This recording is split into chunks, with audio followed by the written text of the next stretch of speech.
It's believed to have been Einstein that said, without bees, mankind would have about 4 years of life left. And that in itself speaks to the importance of these little creatures. My name is Mmabatho Morudi, and I'm a bee farmer.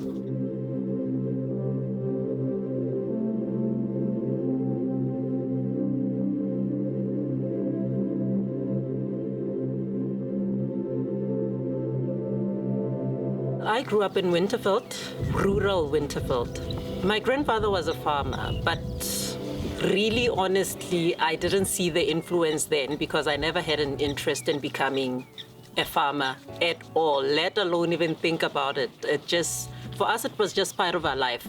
It was like growing up on a farm, enjoying the vegetables, the crops, you see eggs and poultry happening, but it was never part of my plan.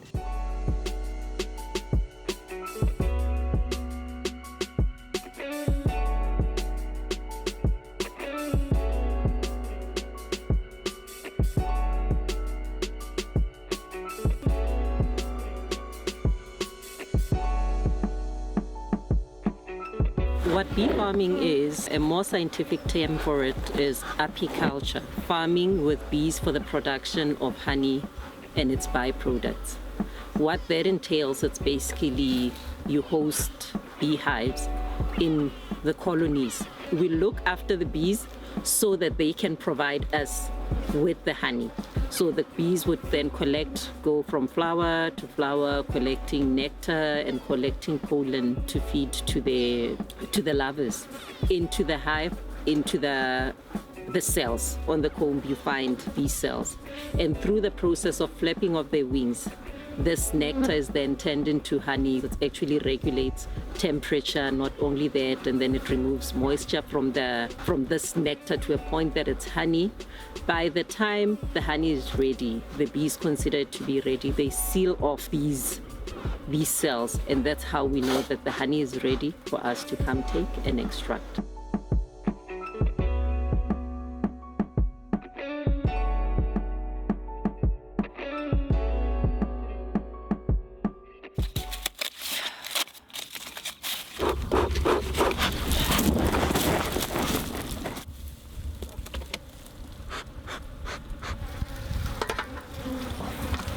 We were very acutely aware of the threat that bees were under, right?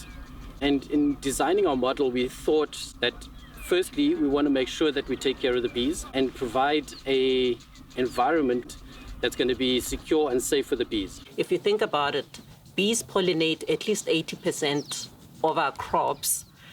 It means without them, we won't have any food to eat. So somebody needs to do it. It's a course that we've decided this is a course that we will follow at whatever cost.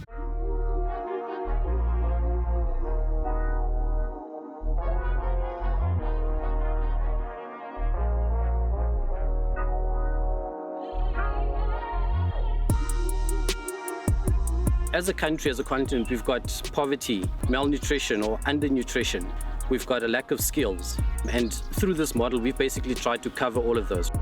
What we're trying to do is just develop our rural communities. We know that there's been very little development that happens within these communities. And where there is agricultural projects, what we tend to find is that they don't have access to markets.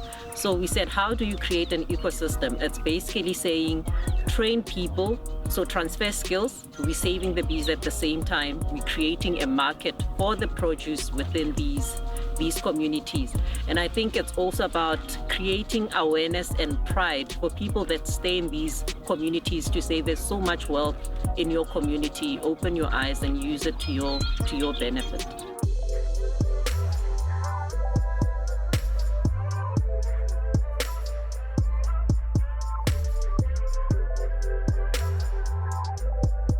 The Bees Kids project was started 2 years ago.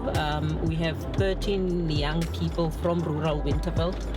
So how it came about was that we had a discussion around the struggles young students in rural communities.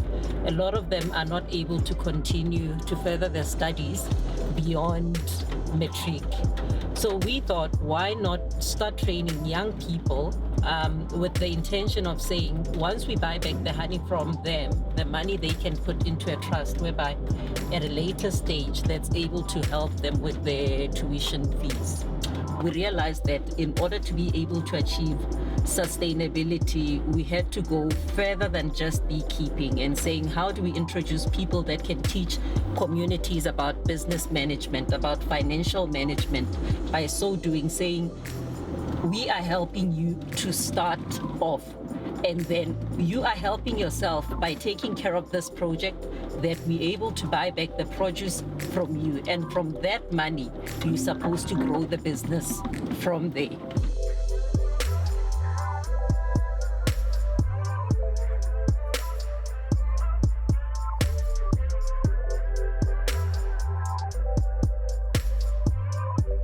Looking at this honeycomb, what you're looking at here, these uncapped cells, it means the honey that's inside is not ready yet.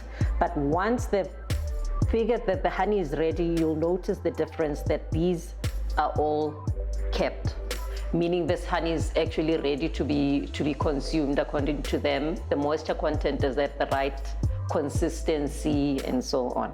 Bees make honey for themselves because they need to feed on this honey, and the little ones and the young. So they make for themselves, and we also benefit from it.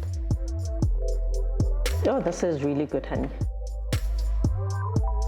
I think our biggest challenge and barrier to markets has been compliance. If you want certification, the different available certifications, that involves a whole lot of funding, capital, in order to just apply for these. Even though we have a superior, good quality brand, honey, but you're not able to get all those labels to say it's this, it's that, it's organic, it's kosher, it's halal. That has been unfortunate, and also that involves space as well, the type of space you're working in. Hence, we also found our own working facility to say, because we now want to be compliant, we want to be certified.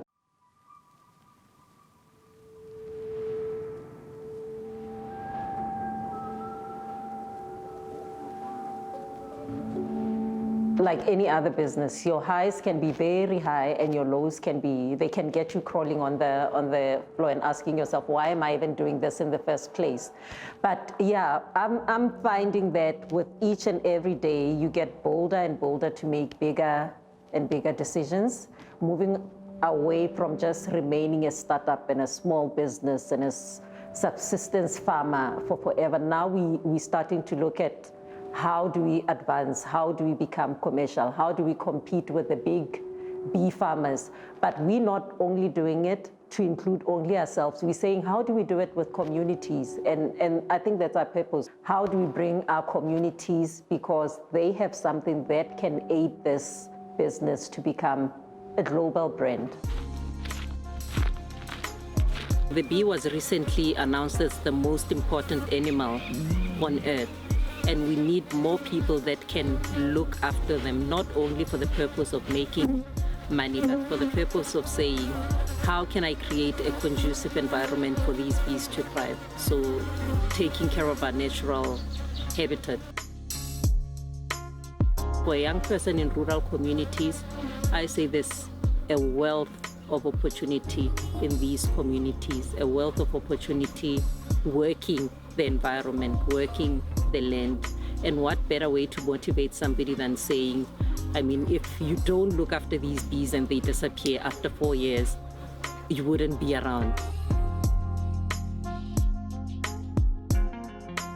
The one thing I know for sure about farming is that there are no guarantees, there are no certainties, but the rewards are great. So you can spend many years building, but the rewards, when you see that farm, when you see those hives, all of them populated, when you see the rewards they did, because you've remained true to the brand, you've remained true to the ethics that we wanted to uphold with all our communities, with our products. That's the most fulfilling thing and empowering, both financially and otherwise.